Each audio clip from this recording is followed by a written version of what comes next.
Hallo und herzlich willkommen hier aus Miami, genauer gesagt vor der American Airlines Arena. Das ist dort, wo die Miami Heat in der NBA ihre Heimspiele austragen. Wir wollen uns heute mal um ein Thema kümmern, das jeden Hobbyspieler bis runter in die Bezirksklasse und auch die Jugendspieler betrifft. Es geht ums Thema Werfen und Shooten. Was zeichnet eigentlich einen guten Distanzschützen aus? Wie findet man wieder seinen Rhythmus, wenn man im Spiel mal verloren hat? Beziehungsweise wie viele Schüsse nimmt denn eigentlich ein Profi bei einer normalen Trainingseinheit? Und wenn man die Gelegenheit hat, mit einem der momentan besten Schützen in der NBA, mit Ellington von den Miami Heat zu sprechen, dann sollte man das natürlich auch tun. Ich komme gerade vom Training der Miami Heat, habe dort eben mit Ellington gesprochen. Und zunächst mal wollte ich von ihm wissen, TV-Reporter Eric Reed hat ihm ja den Spitznamen The Man with the Golden Arm verpasst.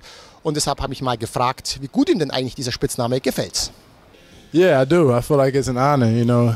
The man with the golden arm, that means I got a golden right arm that makes a lot of threes. So, yeah, it's a pleasure, honestly. I first heard about it, I was a little taken back, and then I was like, okay, now, let's do it. Let's live up to golden arm.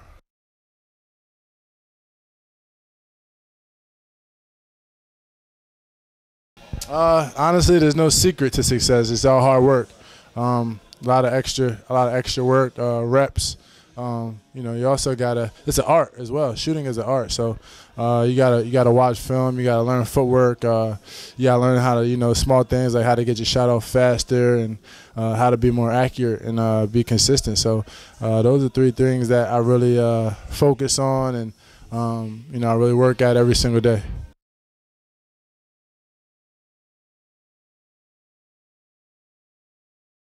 A perfect catch and shoot for me is a ball goes inside, gets kicked back out, gets swung around the horn, and it finally hits the last man in the corner for a wide open catch and shoot three.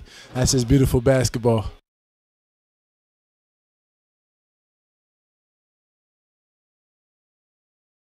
It depends on the situation. Wide open catch and shoots are pretty easy. Coming off screens with a couple guys on you, catch and shoot can be a little challenging. Also off the dribble though, off the dribble can be challenging as well. It all depends on on the defense and how they're guarding you with each of those shots.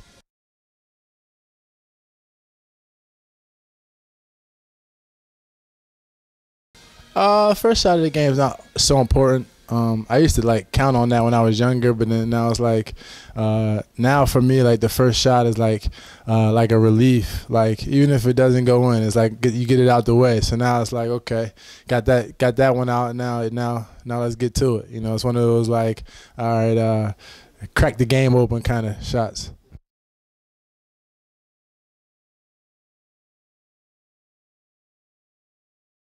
Yeah. I mean, it's tough to find your rhythm in the game if you don't already have it. But you just gotta take your rhythm from warm-ups. I try to use my warm-up as a rhythm catcher. And then also if you're not making some shots, sometimes after the whistle you try to sneak a shot up, before the ref gets the ball. So those are little techniques to try to get just to see one go in during the game, or even get to the line and get a free throw. Sometimes that'll start your rhythm up as well.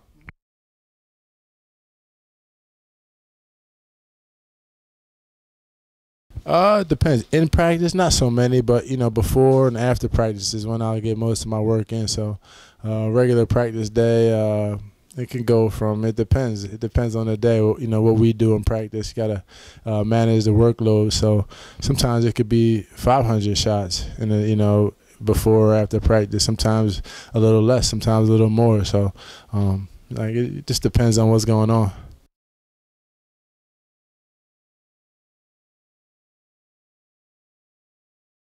Well, I have a routine that I do. I try to do every day, which involves a lot of movement and catching and shooting. So, that's probably my favorite thing to do is my routine. It's just a comfort thing for me and makes me know that I'm prepared.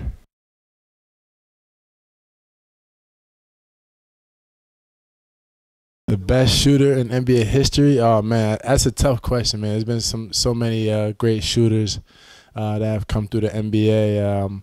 I think my favorite shooter was probably Reggie Miller, and I'll say both of them. They're tied, man, neck and neck. Reggie Miller and Ray Allen.